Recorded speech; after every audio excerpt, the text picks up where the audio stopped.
Hey, it's Adele from Let's Get Inkie, and today I'm playing in a new Traveler's notebook that I was sent by Freckled Fawn. They sent me some goodies to have a little play with, and I'm drooling over this Traveler's notebook. Not only does it have hearts, and you know how I feel about hearts, but it's freaking turquoisey, minty beautifulness in the inside. I'm also playing with some of their scrapbook inserts, which are like clear plastic inserts for your Traveler's notebook, which I thought was pretty cool. There's some scrapbook paper cut into Traveler's notebook size. There we go. There's some washi tape and labels and all sorts of things. So today I'm doing a double page layout, so 4 pages, and I'm just going through and trying to pick which papers I would like to use first. So I've got my photos already picked. I'm hoping to make this insert, because I've got my main insert that I use for just documenting random memories and stories, and I'm hoping to do this one about my favorite things or favorite people. I'd love to have an entire Traveler's notebook filled with inserts all about my favorite things at this point in my life. I think it would be really fun to look back on in the future and see, 10 years from now, 20 years from now, how that's changed.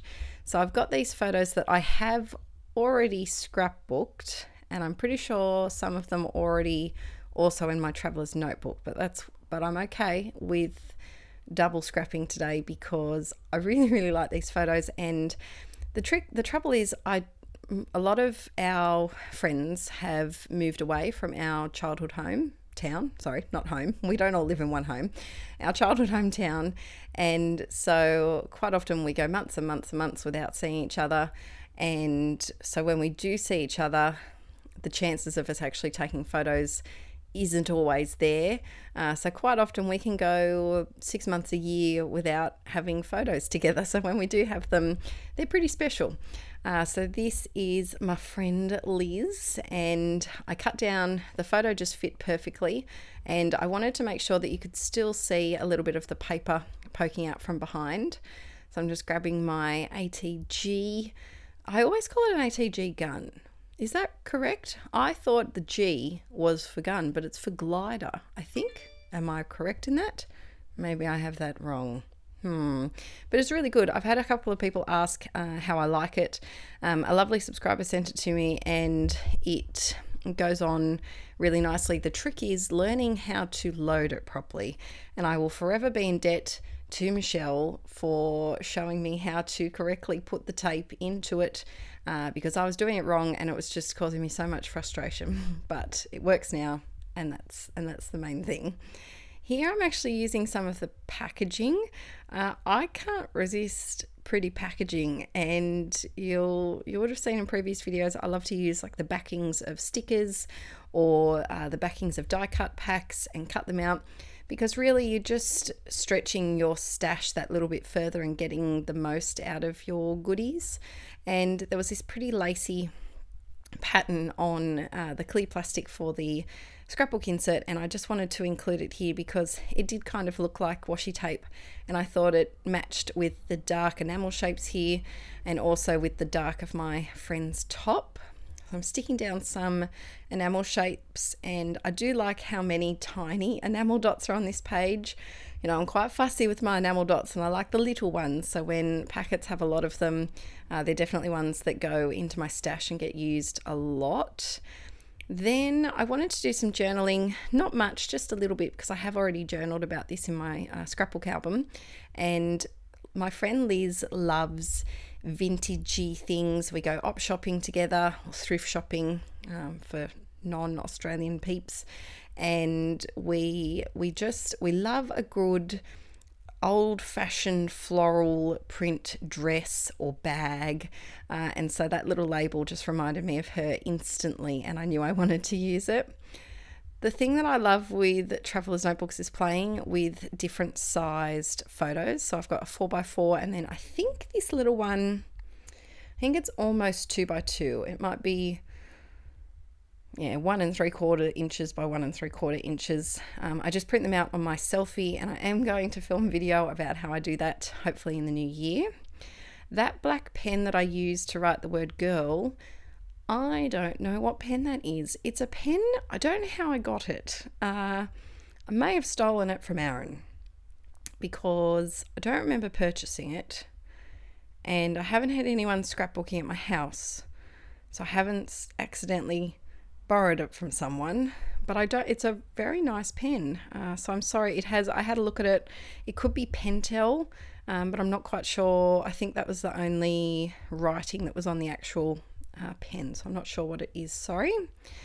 So I used some of the little alphas from Freckled Fawn there too, and I love to mix my fonts when I do titles, and I think I like my traveler's notebooks and my journals to look a little eclectic, look a little not so matchy. So I love to mix up fonts and just make everything look like I've got a whole lot of different supplies and plop them all together and they seamlessly match, but it's not too matchy. Does that make any sense? In my brain it does, but with my words it doesn't. You know what I mean? I like the mismatch that's not too matchy. Anyway, let's move on, Adele. Adding a doily, because doilies also remind me of Liz, because we don't fight over doilies, but if we do find doilies and buy them without the other person, then the other person usually drools over the doilies that we have found. I really love Liz's style, and her wardrobe is just, because she lives in Sydney, she gets all the good finds, whereas where I live, it's difficult to find the nice vintagey style things in our op shops. So yeah, it was nice. It's nice when you do pages to include little elements that maybe only you and the other person understand, or understand why you're using them. So it could be particular colors that you use, or symbols, or different paper designs. If there's something that reminds you of someone, it's nice to include on a page of them. I'm adding a couple of labels down here. I've been doing this a bit lately and I quite like it. At first I felt like it looked I guess it kind of looked like it didn't belong. Why do two labels when you can just do one large one? But I've been really enjoying playing with overlapping them and different sizes and patterns, and it just kind of adds to that thrown together look that I want in my journals. I really love these washi strips, especially for traveling, because they don't take up too much room, but you've got a lot of options with things that you can choose to use. I'm using my Pilot G2 pen as per usual, and I'm just adding a little bit of journaling. Like I said, I've already journaled about this, so I kind of just wanted to add just a tiny little sentence to remember where these photos were taken, or whereabouts they were taken. So I'm adding that on there, and I have another video, my next journal with me video, which will be out probably in 2 weeks, I'm thinking. Also uses this collection, the November collection from Freckled Fawn, and I am doing another double page, and I purposely didn't do the second double page for this video on the back of these papers because I wanted to use them specifically for a different photo that I had. So you'll see when I put it together, I've left a gap between the pages, and that's on purpose. So I'm adding some enamel dots, and I love to overlap the big ones off the side of the page and then cut them. So there's the first lot done, and then this is an old photo. I took this a few years ago now, and there is no way that I'm fitting in that dress anytime soon. And so I think it's nice to document the photos of that, because that dress might have to be passed on to someone else, I think. And I loved it though. It was turquoise with little foxes all over it, and it had a little lace collar. It was very Adele-ish. And I wanted the photos to stand out on the background paper. The backgrounds are really pretty. It's just like a minty crosshatch, and I wanted my photos to stand out though, even though it is a pale background and it's not too busy. I needed something to make them pop, so I just matted them on some plain white cardstock that I had floating around, and then grabbed a little bit of tissue from my stash just to give that little bit of extra texture. And then on that left hand side, while I was doing this, I was trying to figure out what 10 things I was going to put on with these photos, and I thought it would be fun to document my 10 favorite types of things at this point, because I'm sure things do change over the years. I think most of them are still the same at the moment as they were here. Actually, I think I wrote my favorites for now, not my favorites for this point, but they're the same. It's foxes, it's turquoise, it's all the pretty things that you see me use, or you see sneak into my scrapbook supplies very, very easily. I decided to only put the tissue paper on one of my photos just to kind of change them, because they are quite similar. It's obviously the same kind of pose, just a different face. And it's nice when I use multiple photos, I like to make one of them not the star of the show, but the focal point, I guess you could say. And that bottom photo was a little bit wider and a little bit larger, and so I wanted to just highlight that a little bit more. I used some of the little alphas and wrote embrace your, and then just scripty fonted quirks, because I think that's something that I did struggle with growing up, that I was quite different than, I guess, the norm that was at my all-girls high school. And when you go to an all-girls high school, life can be pretty rough if you don't fit the norm.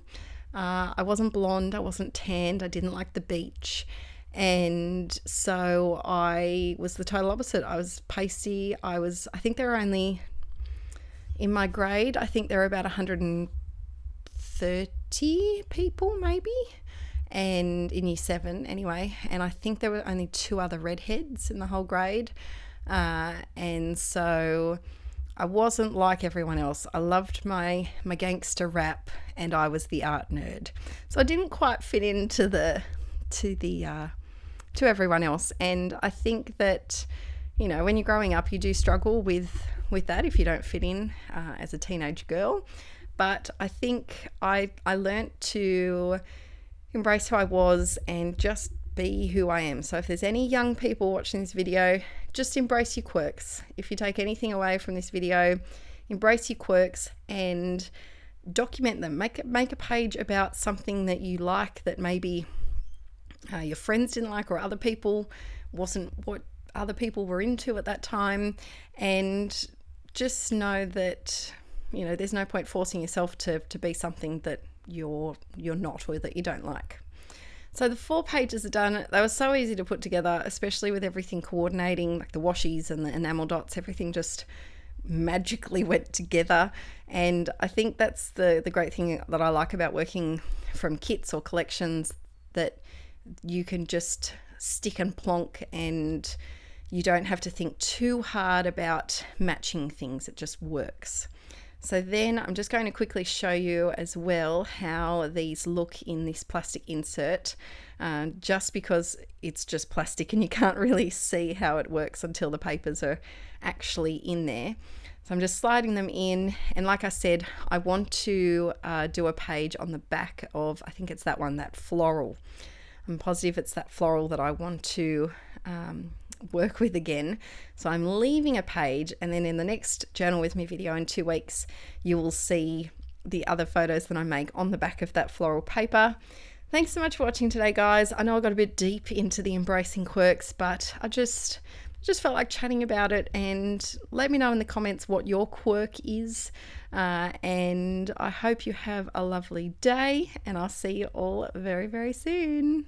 Bye.